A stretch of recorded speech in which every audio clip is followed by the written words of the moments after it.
Mario Odyssey! Yeah!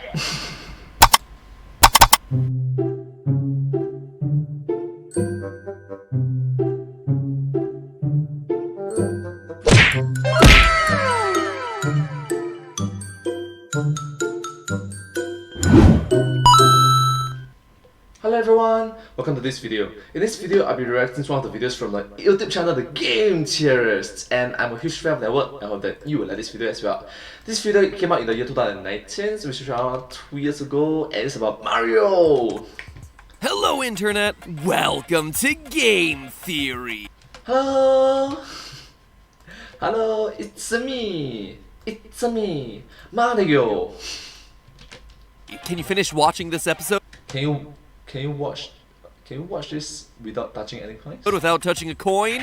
No, you cannot. You know, over the years we've explored the Super Mario verse from a number of different angles. We've looked at the sciences, from the biology and psychology to the physics and astronomy. We've examined the humanities through Mario's communist leanings and the economics of the Mushroom Kingdom's real estate market. We've looked at the heroes, the villains, the side characters, and the blurry lines that divide them all. However, after all those years of analysis, one question remains. Well, actually a lot of questions remain. I could dig deeper and deeper into this series forever, but let's just say that one question remains for dramatic effect. One question remains! A question about the single most important item in any of these games. The driving force that compels Mario to go forth on adventure after adventure. Today, we're looking at the primary MacGuffins of this series, the Power Star. Oh, the Power Star. Now that's awesome.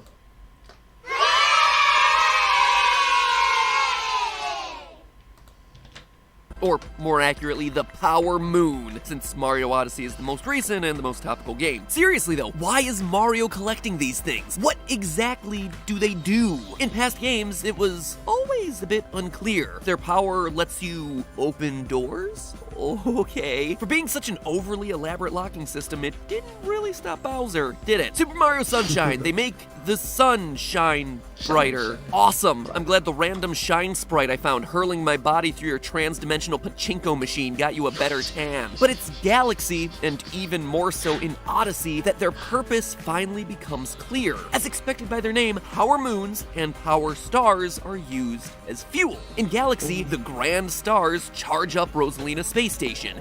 Oh, it's like battery life, I guess?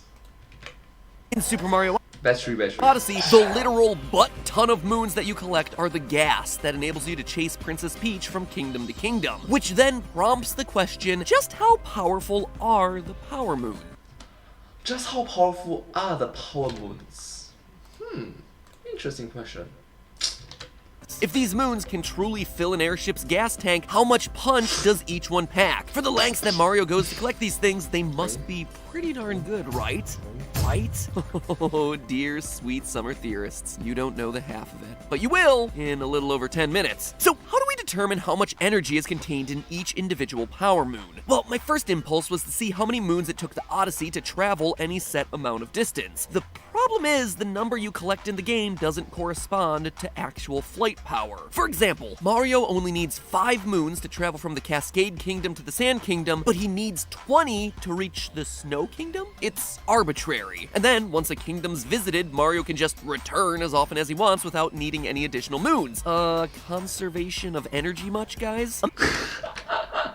Conservation of energy much, guys? I mean, it's a game, but imagine if your car required an increasing amount of gas for each new city that you visited, but then you could return to the previous cities without burning through any fuel. Forget plumbing, Mario's got himself a future in perpetual motion machines. Lucky for us though, moons are shown as a power source in not just one, but 2 different locations. Sure, there's the Odyssey spaceship, but in a mission midway through the game, we see them as a fuel source in the bowels of the Metro Kingdom. A mid-game mission requires Mario fix the power plant that drives New Donk City, and as you can see here, full Power Moons enter the reactor, and empty Power Moons are dispensed on the other side. Timing it out, this generator ends up consuming 1 Power Moon per second. Now, I don't know about you, but this is a weird scene for me. In a game where you're traveling the world looking for any way possible to nab these things up to rescue your kidnapped girlfriend, it's uncomfortable to see so many moons just sitting there, right out of reach, and then getting devoured so quickly by the reactor. Screw New Donk City, Mario. Break that pipe, grab yourself the 124 moons you need, seems like they have plenty to spare, and go save your girlfriend. Talk about speed runs, the game would be over in a little over 2 minutes. Speed run! Yeah! Anyway, we're told by Mayor Pauline at the start of the mission that the power plant is necessary for the kingdom's festival. Now, that's a bit unclear. Is it only generating electricity for the extra lights of the festival? Is this the only power plant in the city? Does it fuel the section of New Donk City we play through? Or is it responsible for this whole city that we see surrounding the play area? Unfortunately, Nintendo, for some reason, didn't program functioning electric meters for every building in the game, so we're gonna have to make a few assumptions here. First, let's assume that this is the only power plant in New Donk City. What? The only power plant in the entire city? That's a bit unrealistic. Like, if it failed, Now, we know for a fact that that can't be true, as prior to this mission, we see devices that are actively using electricity, including stoplights, marquees, and even the stage lights inside of City Hall. And when we first get to the kingdom, we see the entire city lit up in the night sky, so something has to be giving these buildings the juice. That said though, we can balance out that first assumption by making a second one, that the New Donk power plant that we repair only provides energy for the main elevated section of the city that we play through, as well as the two side areas to the east and the south. Now, why am I including the side areas to the east and the south, but not the one to the west? Well, notice how power cables connect the main area to the side platforms on the east and the south, but not to the western one. And how does that balance things out? Well, think about it. We're saying it's the only power plant in the city, but we know that there must be at least one more. That would be overestimating the amount of power this one is generating. But by restricting the area it's giving power to only the playable areas of New Donk and ignoring the outskirt territories we see in the distance, we're underestimating its potential energy output. So in total, it should give us a reasonable approximation. yes, it shall give an estimation, a reasonable approximation. True, I understand.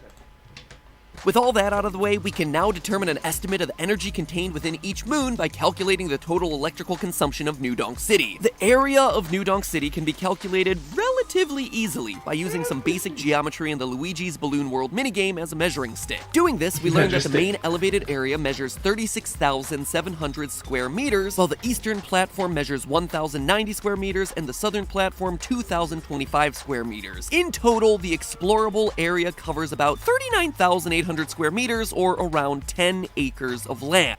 It's around that number, so yeah. That's about the size of 2 big city blocks in New York City. And speaking of New York, I'm gonna go out on a limb and say that New Donk City has a similar power consumption density as the real-life New York City. Think about it. New Donk is clearly inspired by New York. If the names weren't obvious enough, look no further than the New Donk City Hall, which is modeled after the Empire State Building. Both cities feature a relatively even mix of skyscrapers, high-rise developments, industrial buildings, and public parks, and they even have a similar population density, with around 10,000 residents per square kilometer. And you might think that I'm making that up, but I'm not. I put my census-taking skills to the test and counted how many residents are in New Donk City, and the math checks out. And I point this out specifically because I know a lot of people out there give us crap when we make mistakes, but I hope you realize. Like, it's like, sorry man, but you're wrong. It's like, no, I'm correct. I actually did the math. It's like, sorry. How hard we're trying here. We literally counted everyone in a fictional city in order to scale to the population density of a real-world locale, all for the sake of measuring the fictional energy output of a fictional power generator utilizing fictional moon fuel. If that doesn't deserve a subscribe right now, I don't know what does. Hashtag PT subscribe. Subscribe to my channel as well. Thank you so much. Do remember to subscribe to my channel as well. Thank you.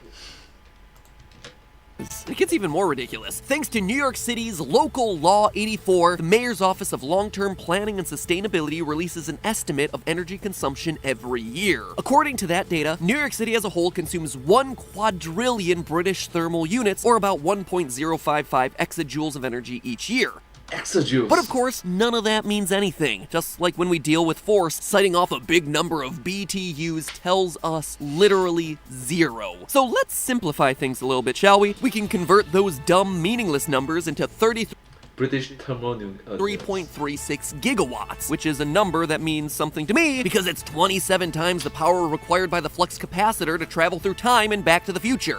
21 gigawatts! So New York City every year is using 27 times the energy needed to break the laws of physics. Sounds like it might be time to go green there, New York. In all seriousness though, 1 gigawatt is the equivalent of 100 million LED light bulbs. So the city is using 3.3 billion LED light bulbs of energy per year. According to the US Census Bureau, New York City has an area of 783.8 square kilometers. So dividing the total energy consumption by the total land area provides us with the Note that all these are just approximation on a fictional game. Yeah.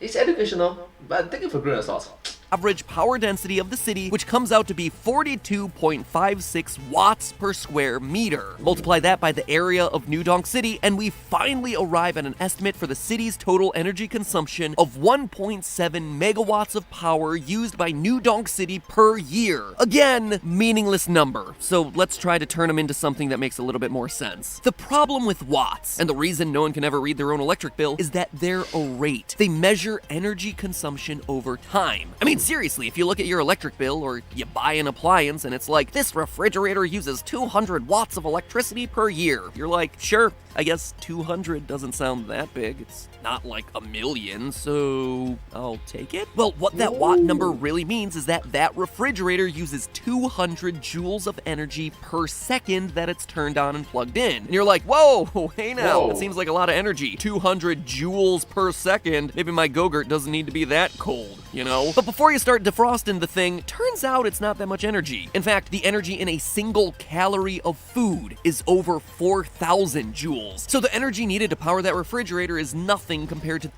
A single calories have 4,000 joules? The more you know. the energy from the food that exists inside of it. So if joules aren't that much energy, then what does that mean for our power moons? Well, they're still stuck in useless watts over here. So if we're gonna make Watts. anything of them, we gotta convert them to a more useful unit. So a watt equals a joule per second, right? And it just so happens that New Donk City consumes moons at a rate of exactly 1 per second, which makes the math really easy. 1.7 megawatts of energy equals 1.7 megajoules of energy per second. 1.7. Times 1 second just equals our total number of, drumroll please, 1.7 megajoules of energy per moon. Now again, that may seem like a lot. It's got the word mega in it, so it must be good, right? But going back to our calorie example, 1.7 megajoules is around the amount of energy that you'd get from eating a medium fries at McDonald's. Carrying it even further, to power your own body for a 2,000 calorie per day diet, you'd need to consume 5 power moons every day just to get enough energy. So I may have been predicting that power moons would have the energy of a nuclear bomb at the beginning of this video, but all they really have the power to do is give you a nuclear tummy ache. It's no wonder Nintendo literally crammed these things everywhere. Here we all were thinking that this was some sort of special collectible, when in actuality, they are no more powerful than a candy bar or two. Throw another 500 Snickers bars into the Odyssey, kids, we're flying to the moon. But this seriously can't be right? It is such a low power level. It's under 9,000, which is why Oh my god, I love the Dragon Ball Z reference. It's like, it's under 9,000. Gosh. Honestly, I'm laughing so hard. Oh, I wanted to verify this math using a different technique, by trying to figure out the composition of the power moons. You see, in version 1.2 of Mario Odyssey, Nintendo added a neon filter to the game. Now, that might not seem like such a big deal, just some cool filter to make everything look like Earthbound's Moonside, which we all know was one of the coolest levels in all of gaming history, but if you dive a little deeper into that neon filter and how it works, you discover something that's pretty interesting. Take a look at what happens when I point the in-game camera at the sun and then turn on that neon filter. For some reason, the sun appears blue rather than yellow or orange. Why would that be? There's actually a shocking reason. You see, in real life, scientists use a tool called a spectrometer to determine the composition of light emitters. true. The spectrometer. Yeah. Some stuff thingy. Spectrometers work by using a lens to filter light through a prism, which then separates the light into individual wavelengths across the electromagnetic spectrum. This tool is super cool and super useful because each chemical element emits light at a unique frequency when it's excited. These unique wavelengths are called its spectral signature because The spectral signature. Not sure if you know, Ne is for neon, so the more you know.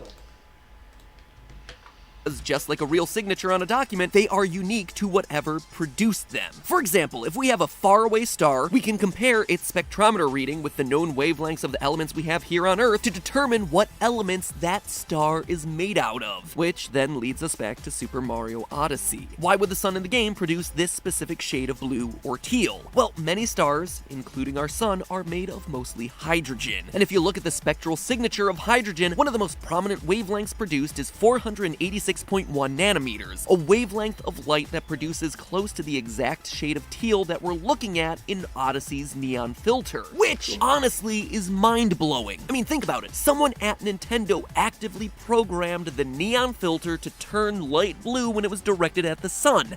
That's true. It's like sun plus neon equals to light blue.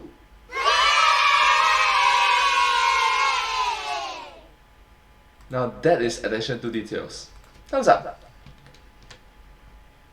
Either this is the randomest piece of Mario trivia ever found and is a complete coincidence, or it was intentionally added to the game as a nod to real-world science. Now let's look at the moons. In general, when you look at any power moon, the neon filter primarily shows you the color that corresponds to each kingdom. Green for the Sand Kingdom, pink for the Light Kingdom, blue for the Wooded Kingdom, and so on. However, the moons also are surrounded by these colored sparks, and it makes sense that these sparks relate in some way to the composition of the power moons because the colors appear consistent regardless of what kingdom they're found in. So, using the neon filter, I took a screenshot of a few of the moons surrounded by these sparks and then uploaded those photos onto a computer. I then used an eyedropper tool to find the specific hues of the four colors that you see emanating outside of the moon, specifically red, yellow, green, and blue, with wavelengths of 700 nanometers, 585 nanometers, 500 nanometers, and 485.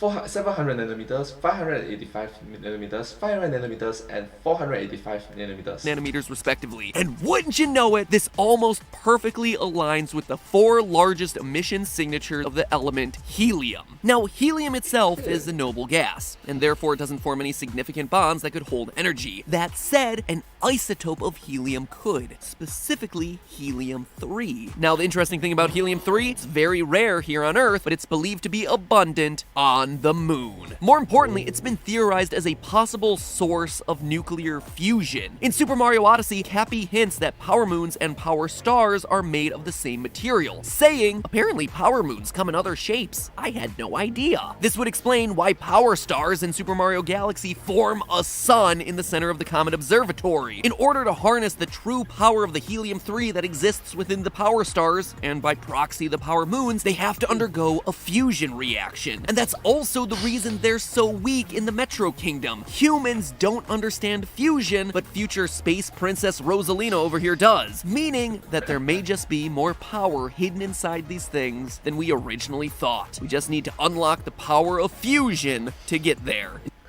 I really like it. They use the Dragon Ball Z reference again. It's like fusion.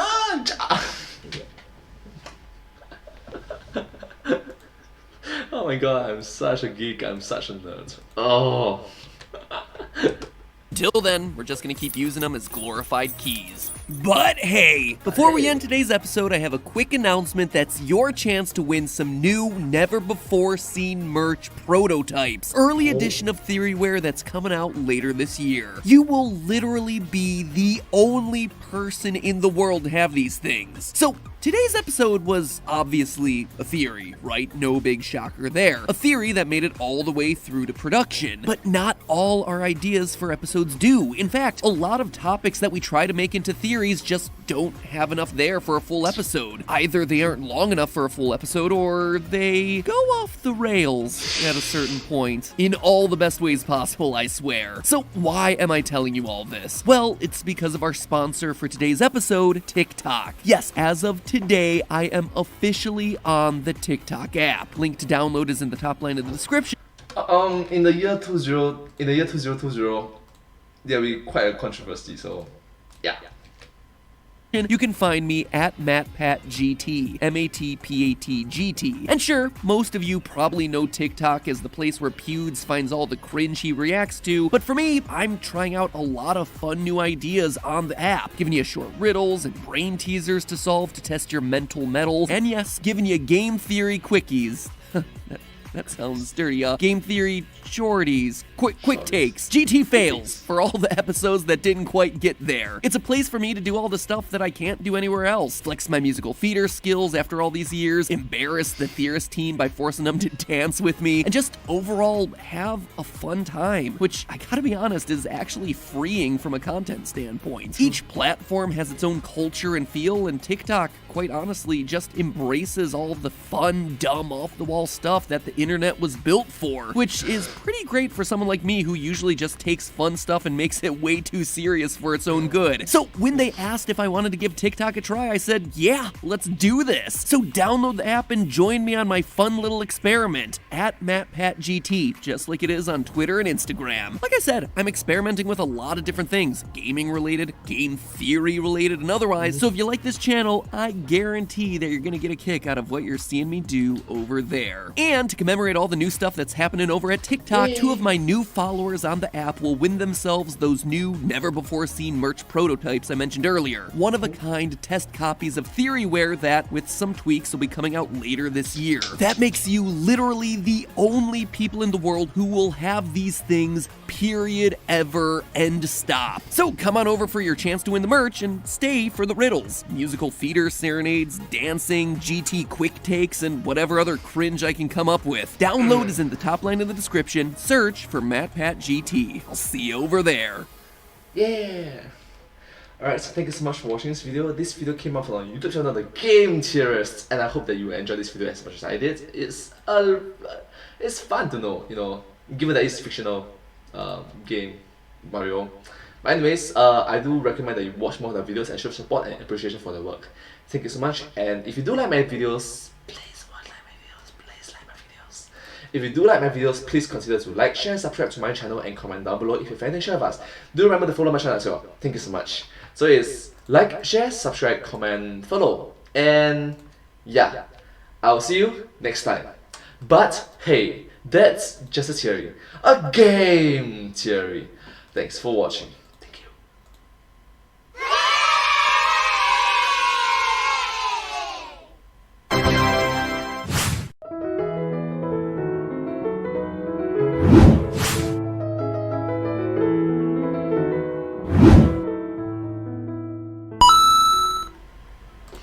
Thank you so much for the support.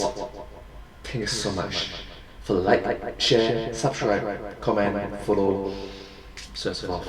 I really appreciate your positive encouragement, your motivation and inspiration from me. Thank you. Thank you so much.